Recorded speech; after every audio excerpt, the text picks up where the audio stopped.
whichever part of the world you are joining us from, Global Council for the Promotion of International Trade welcomes you all for this prestigious event on World MSME Day 2023. I am Ananya Banerjee Chatterjee, the R&D and Communication Officer and your host for the evening. Every year on June 27, Micro, Small and Medium-Sized Enterprise Day is celebrated to honor their role in achieving these sustainable development goals. Small and medium-sized enterprises account for up to 90% of businesses, 60 to 70% of employment, and they account for their half of global GDP according to United Nations. International, the Global Council for Promotion of International Trade, based in India, South Africa, United States, and UK, with board and council members representing across the world. This year, we are celebrating the day with global perspective from various departments, ministries, Chamber of Commerce, and international organizations. So we believe that global perspective have a significant impact on paving the way to the future. Coordinated global responses is key to MSME post-pandemic economic recovery. World MSME Day is an important opportunity to look at this topical issue in a very practical and policy-oriented way in the global context of MSME. Here we ask the rest of the world to work together to help MSME get through the current crisis and build up their ability to handle future shocks. We encourage GCPIT members to create an open, fair, non-discriminatory and predictable global trade and businesses environment that helps and encourage MSMEs to participate in international trade and business. So today we have a very special guest with us, Mr. Nawaz Rajabdeen. He is the founder president of Confederation of Micro, Small and Medium Industries, COSME, Sri Lanka, head of UNIDO, overlooking all UNIDO initiatives here in Sri Lanka, ambassador for the World Union of Small and Medium Enterprises, WUSME, based in San Marino, experienced national director with a demonstrated history of working in international trade and development industries, skilled in negotiation, CSR, and business planning. And today he will be sharing his valuable knowledge on the topic international trade and investment opportunity. Over to you, Mr. Nawaz.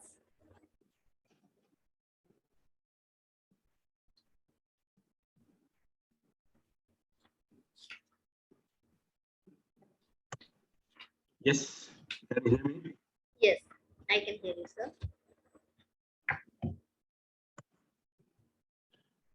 Thank you very much. It was lovely having this meeting to share our knowledge. And we are also going to discuss about the investment opportunities.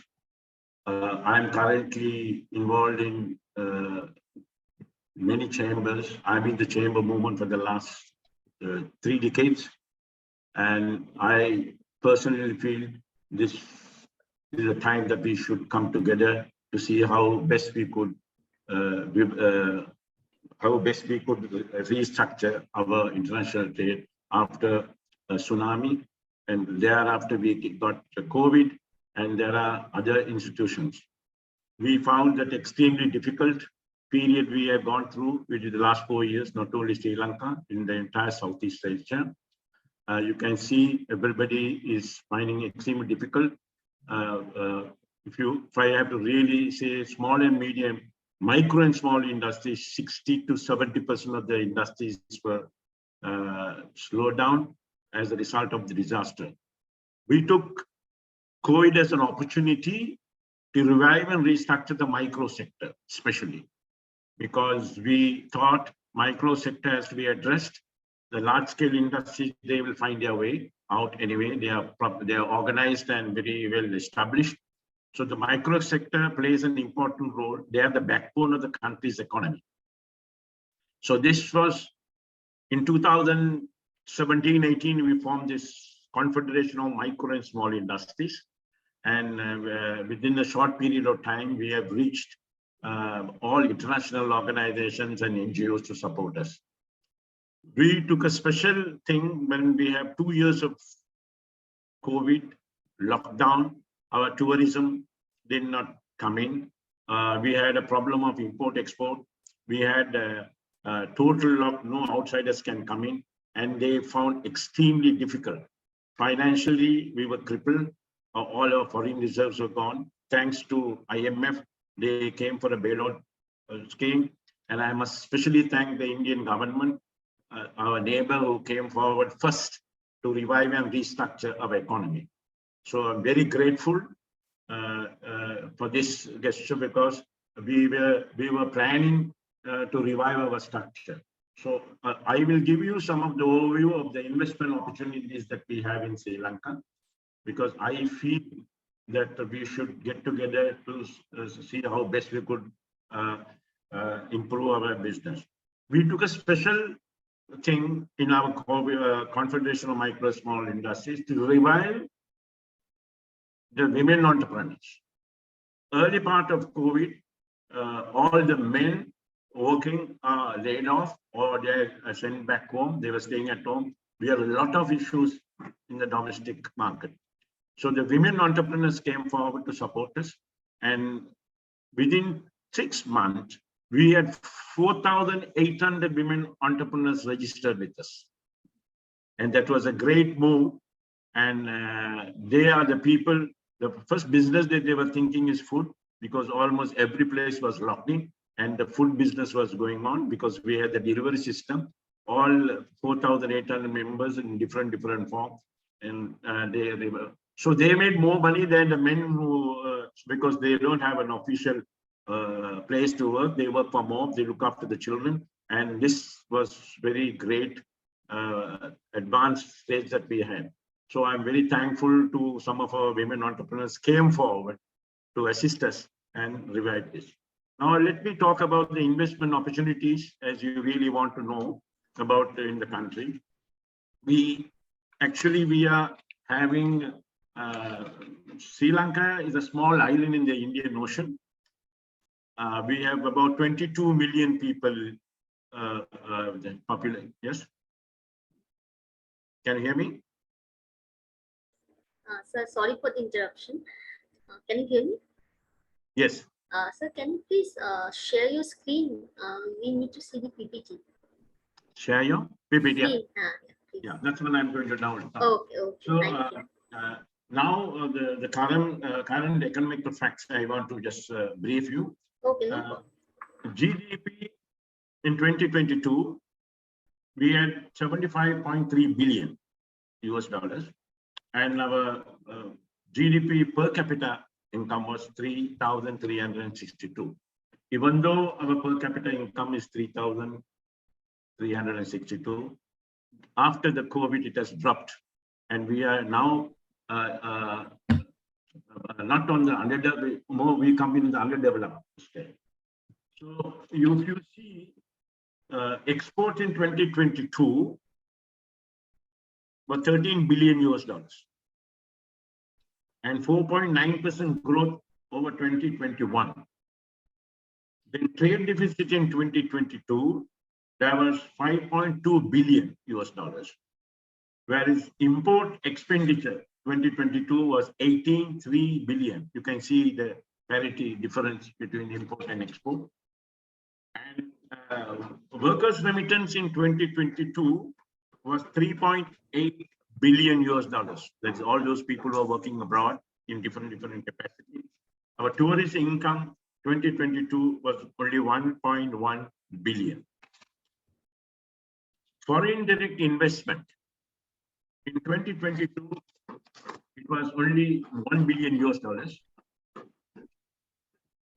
And IMF in 2022 is 2.9 billion. So these are the figures that we have in the hand. Now you can see my slide 2. We can see the number of greenfield FDI projects sector in 2022. That clearly shows the foreign direct investment project in the country in software. You can see it's all even there: business and professional, tourism, education, logistics, rubber products that are already shown very clearly in the slide. So especially some of these local manufacturing items are here, and we are now looking also for a joint venture investment on this particular project. Then you could see the next slide, per capita by capital expenditure in China. The top 10 investing countries in Sri Lanka was China. It takes a lead of about 3,000. Then comes Hong Kong, also subsidy, and India also comes in as a third. Thereafter, you can see the slides where UK, Madagascar, Netherlands, Malaysia, Singapore, UAE, and Mauritius, they come in order. And US is a small part of the investment. So these are the things that we have to. So the inbound, Sri Lankan inbound FDI projects, that's great because I think US takes the lead in the whole operation. China comes second, India came third. If you see the slide where Sweden, UK, Japan, Singapore, Malaysia comes down, the ASEAN countries and Southeast Asia. So this was very a good thing because we can see the number of interest shown in investment in our country, even though with the current political, or we can say so we have our natural thing because of this. We had a bad issue where the finance is concerned because our reserves are dropped tremendously over a period of time. I can also see that there are sectors of investment.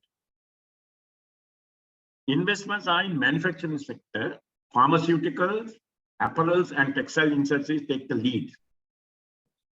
Electrical and electronic and rubber and auto components are thriving. It is just coming up because of the number of industries that are growing. We also see the medical devices, machinery, appliances, value-added minerals. We have a lot of minerals here, and they are exported in large quantities. Now, different countries has come in to see how best we could do value addition to export, which is about 1,000% more than the raw material that have been sent. So that is one of the reasons Sri Lanka is looking for investors for value addition of all our products, especially gems is one of the items that we have. We have other traditional product like tea, rubber, coconut tea. Value addition of tea is in a big way. We were selling only bulk tea, but now it doesn't go. It is called all on value addition. Infrastructure is renewable energy and integrated hazardous waste. Logistics centers and hospitals. Let me talk about renewable energy. India plays a very important role in Sri Lanka for renewable energy. And this was very, last 2 years, India has taken the lead in investment in the country, apart from the other countries. So logistics centers are there. And hospitals is a growing sector. We have had maybe about 25 years back, the first hospital came from South India. Thereafter, so many hospitals have come. Up to now, there are more than 8 to 10 private hospitals are there. Even now, you can't even get a place to go in it. It was so crowded because not only Sri Lankan, there is also medical tourism from the neighboring countries like Maldives and other countries also come here. So that was one of the thriving industry. India should play an important role, and because we are very close neighbors. Then services, information technology, hospitality and tourism, and education. When you talk about information technology, that's also very great because most of the people in the information technology are from India. and they have trained the Sri Lankans here. Now we are working round the clock, and that is improving. Government has given enough incentive for these people to come and start their projects here. Hospitality and tourism is one growing industry after 2022. We have opened up. After the COVID. We have opened up for tourism. Most of the tourists who are coming from Europe are for the beach resorts, because tourism plays an important role for our economy. And now, last month, they have made a cabinet proposal to allow all the South Asian countries to enter Sri Lanka without any visas. They will get visas on arrival, because visa also plays a, because it's every country has a problem that you have to apply, you have to get approval, you have to get letters. So here, when you're coming, you are allowed to give a tourist visa up to a period of 1 month or 2 months and 3 months, provided you show them you're able to maintain yourself. Education also plays an important role. Now, the current government that has come, it's like a Catholic government has come, they have opened up for education. Because now, in early stages, education was limited. There were private sector people, because private colleges are opened up. Now they are asking for people to come and set up a medical college, to have a training center, a skill development program. These are very important. And I'm sure government will give special incentive in these projects, so that, they will see how much training they can pay for the youth. If you see the number of youth that are passing out of the universities, we are unable to provide employment, because they are in one sector. Either they are, most of them are in the business sector. So we have to have a skill development program and training of these youth. So this can be very important. So we had to bring people from the neighboring countries for the training of the trainers. The agriculture, one thing is the processed food and fisheries.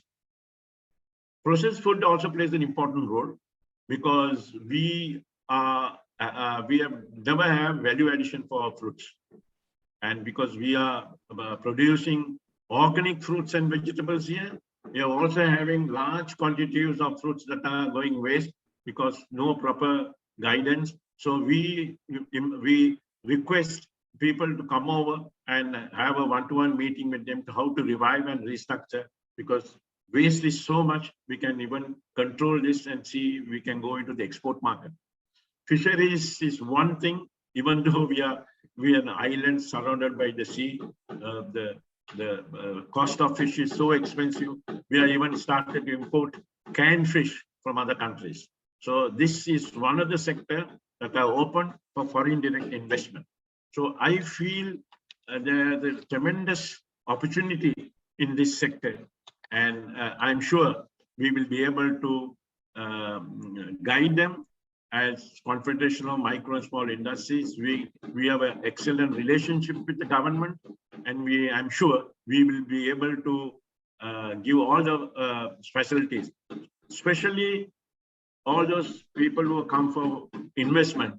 We can assist them as Confederation of Micro and Small Industries, because we have a one-stop shop for all these foreign direct investors. The investment threshold for BOI approval, that is Board of Investment threshold under Section 17 of the BOI law, investment infrastructure, including mixed development, up to 5 million rupees is $5 million.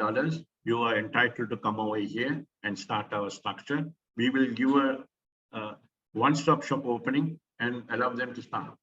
Housing and construction, which is a large-scale thing, even though Sri Lankan also have housing and construction contractors. Large number of people are now finished. We have converted more than 1,000 or 2,000 small apartments. Then that housing development is also a growing economy. Number of foreigners who are working here, there's a lot of demand for their housing. So they have to stay in a hotel. But if you have a housing development program, this also can the government will give 60%, the banks will give 60% of the value of the house as a loan supported by the government.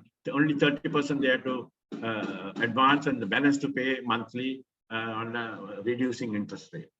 Education, you can start an education institutions here up to $100,000 US.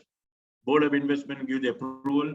They also give you visas for the people who to come and work here without no questions will be asked. So that this sector also very good, and we have 24 districts in the country. So everything is concentrated in the Western province. We can go into other sections like the North and East and Central province.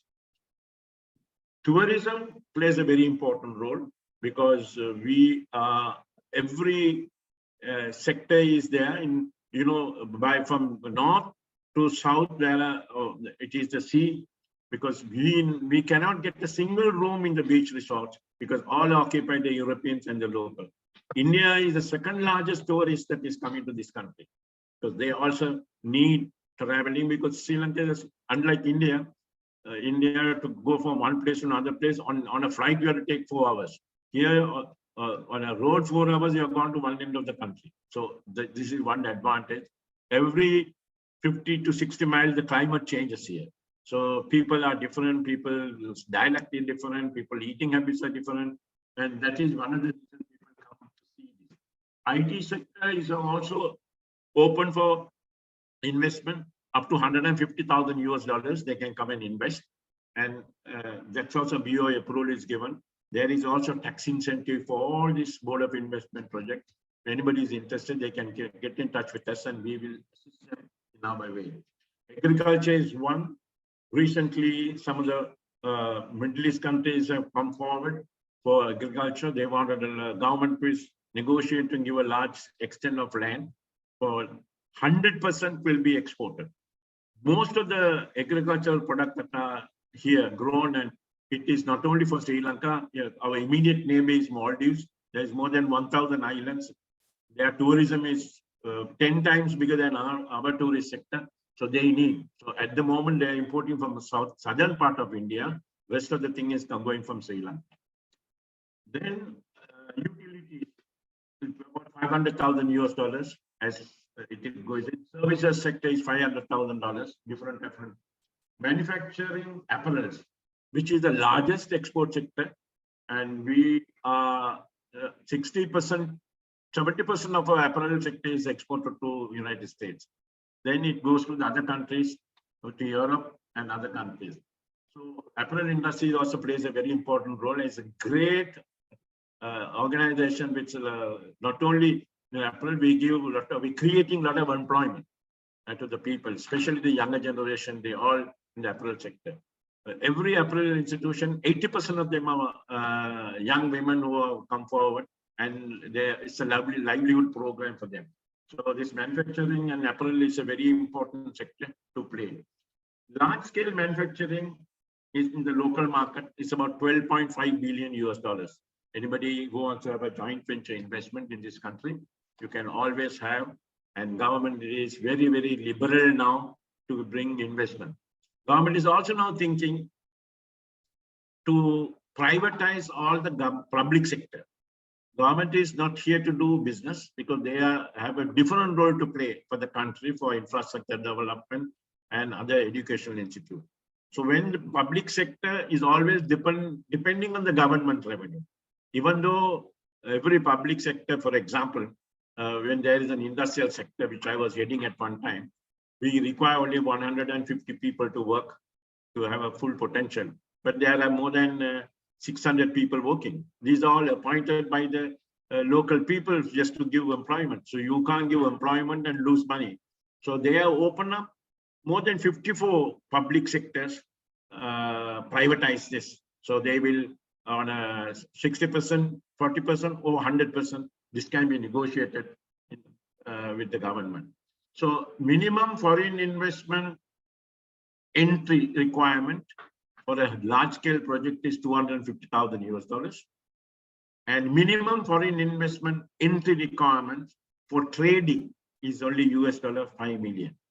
These people are also entitled for incentives, and also they can get the necessary visas to complete the for their special consultant or coming. This is a very important sector, and I'm sure people will be interested in this sector. So we can play a very vital role in finalizing and facilitating these people. So investment incentives, this is very important for the thing. Investment incentive, corporate income tax, and export services, including 5 to 10-year tax holiday on pharmaceutical and textile manufacturing inside a dedicated zone. So we have a free trade zone, we have an industrial zone. If you apply for this industrial zone, government will give you at a nominal rate to set up your factory, and 5 to 10-year incentive. First 5 years will be 100% tax-free. Balance 5 years on a lesser rate of 10%, 15%, depending on the custom duty exemptions for all their machineries and products. Like plant, machinery, equipment, and construction item during the project is exempted from duty and other things. So they can come almost duty-free with a nominal local tax. So lifetime exemption of raw material if export is oriented. If it is organization coming to manufacture on a subcontracting partnership to export their product, they will have 100% tax exemption until the company goes on. So port and airport levy is also one of the important things. Importation of capital goods and investment over 50 million US dollars. Exemption from important projects related capital goods by the Bureau of Investment Enterprises during the project. Implementation, construction period, but prior to the commencement of commercial construction, lifetime exemption for raw material if export-oriented organization. So that is another special incentive. We are large scale. We have a few organizations in Europe. They have set up a plant here to take back all the export, all the manufacturing items, because you cannot manufacture in their own country because the labor cost is so high with the taxation. So they can get it as almost for nothing.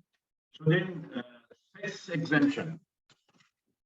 Now, importation of capital goods investment over 50 million, exemption from cess, that is on importation of any goods by the BOI enterprises during the project. Implementation, construction period, but period to commencement of commercial operation, if invested on or before, on or after March 6, 2019.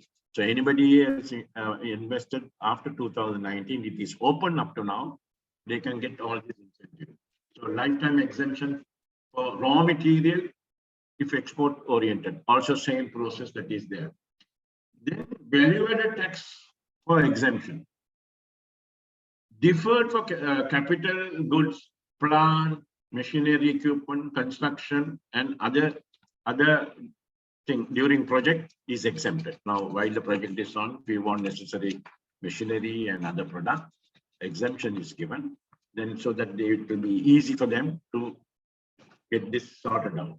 So fiscal incentives granted now are an enhancement capital allowance of 100%, 150% in addition to normal depreciation is offered for expenses over 3 million US dollars incurred on a depreciate assets with an extended period of 10 to 25 years to deduct unrelieved losses.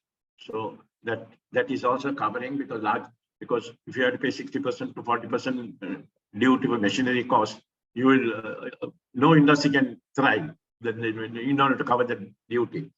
So an enhanced capital allowance of 200% in addition to normal depreciation is offered for enterprises located in the northern province, which is very vital now. Because we had a 30-year civil war, northern and eastern province are open, very large scale, and it is India plays an important role in setting up a lot of infrastructure development. I think this sector will be a very interesting sector because a lot of foreign Sri Lanka now living abroad have shown interest to come and set up their industries.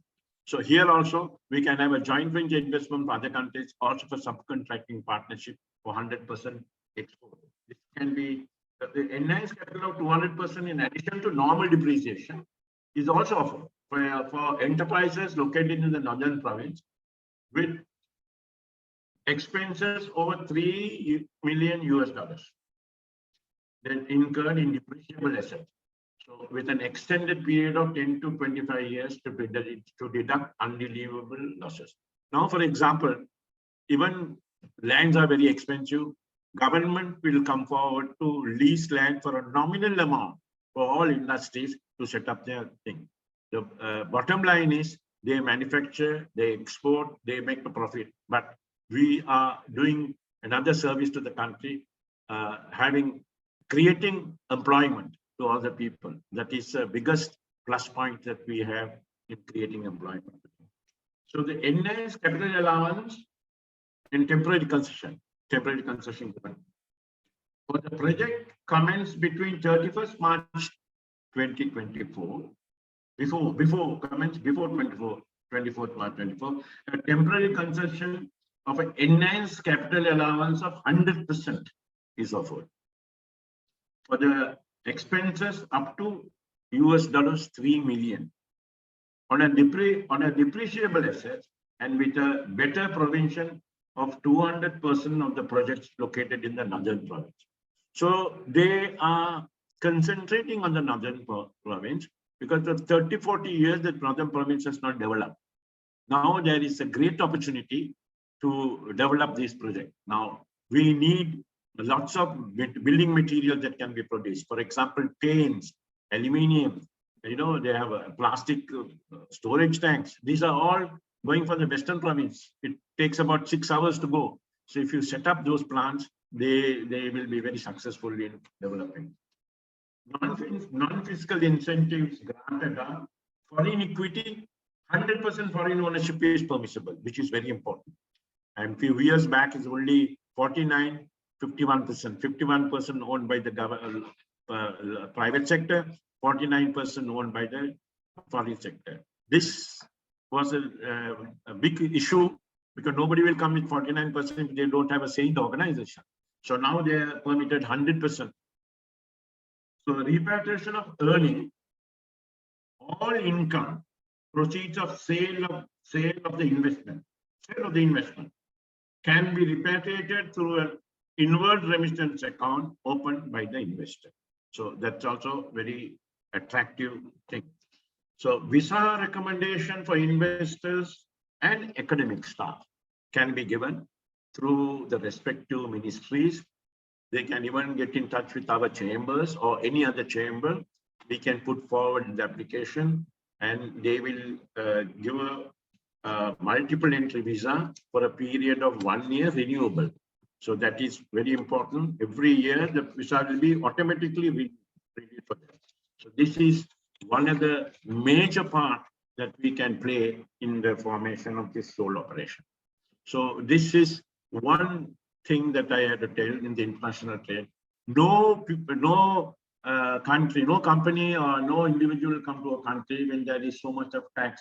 They can do it in themselves. If you charge about 50 to 100% tax, they might as well pay the 50% difference in their own country and start it. So this is one of the reasons we want to see. Now I want to talk about the micro and small sector in the country. Micro and small sector, we have indirectly, we don't have a proper data plan for this, but approximately we have got about 1.6 million micro and small sector in the country, of which about 600,000 are informal sector because they are scared to come forward to register. So we as a chamber coming forward to register them so that they can go into the banks to get some micro funding, venture capital, so that sort of thing. So these sectors play a very important role because they are the backbone of the country's economy. So just imagine 1.4 million registered, unregistered will be more. We have got 24 districts in the country. I will give you a story a success story of the MSME, which I was not even put forward there. So success story of the MSME is I got 10 points to say, and 2017-18, two young entrepreneurs came forward to start a product for herbal because imports are not allowed. They found it extremely difficult. So we had a lockdown period during the COVID time. So these two young boys started, educated young boys started to thought of manufacturing herbal products, 100% herbal products, so that it can not only manufacture but also do the marketing. They don't have a huge showroom to market, but they have a network.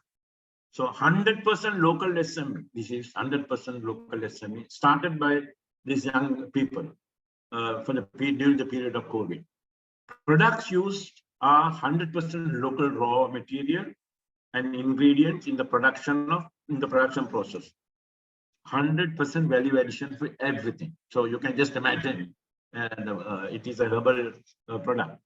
So production process conform to higher standards such as GMP, ISO 9000, and other. And the certification of Department of Ayurvedic product also granted state-of-the-art production facility setup. So that means they approve and they stamp it, and the government approval is there. So no hassle for them. From time to time they keep on checking this. Success of the company is mainly on the marketing model. Imagine marketing model, which uses network marketing method for their product. Very strange. First time it has happened in this country for the MSME, without having a huge showroom and paying a large amount of money for infrastructure and overheads. So what is it? 50% of the market research program is passed on to the network members. The network members in the form of discounts and commissions. Amazed, sales can be promoted through direct marketing and drop shipping.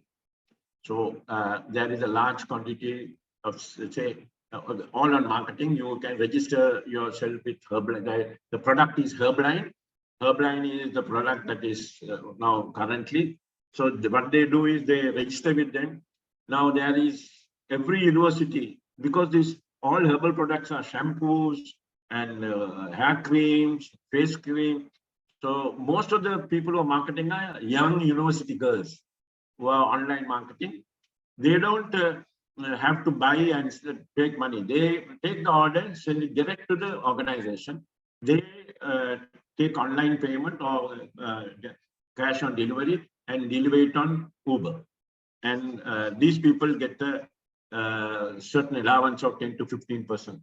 So which is very good for them, because sales can be promoted through direct marketing and drop shipping. That's also one of the items that they plan to do.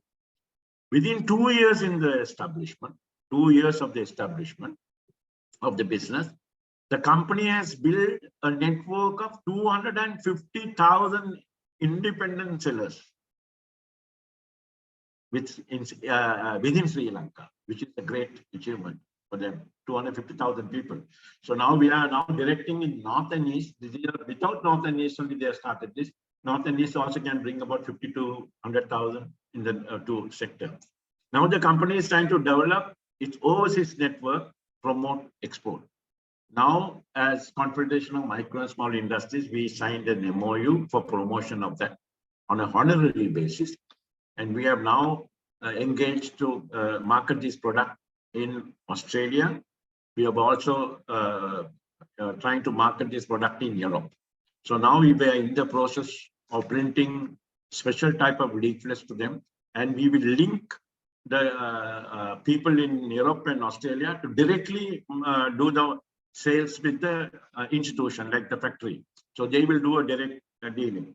Now the company is trying to see how best we could develop this So it is 100% success story for us. From zero, they have started, two young individuals coming within a short period of 4 years, 5 years, they come to such a level, and their product is 100% thing. I will send some of those leaflets to you all just to see how best, because most of the Indian tourists who are coming here, they look for our product, herbal product. Like most Sri Lankans who travel to India, we are looking for Indian herbal product. So this is the system that is followed, and it was nice.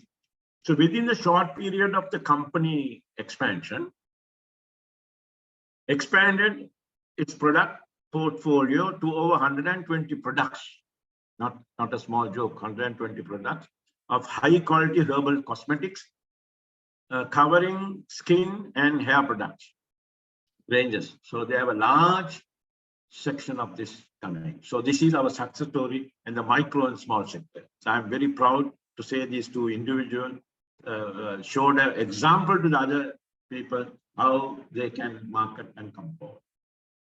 Thank you very much for giving me the opportunity to give some overall view of investment opportunities in Sri Lanka and a success story of our herbal product in Sri Lanka.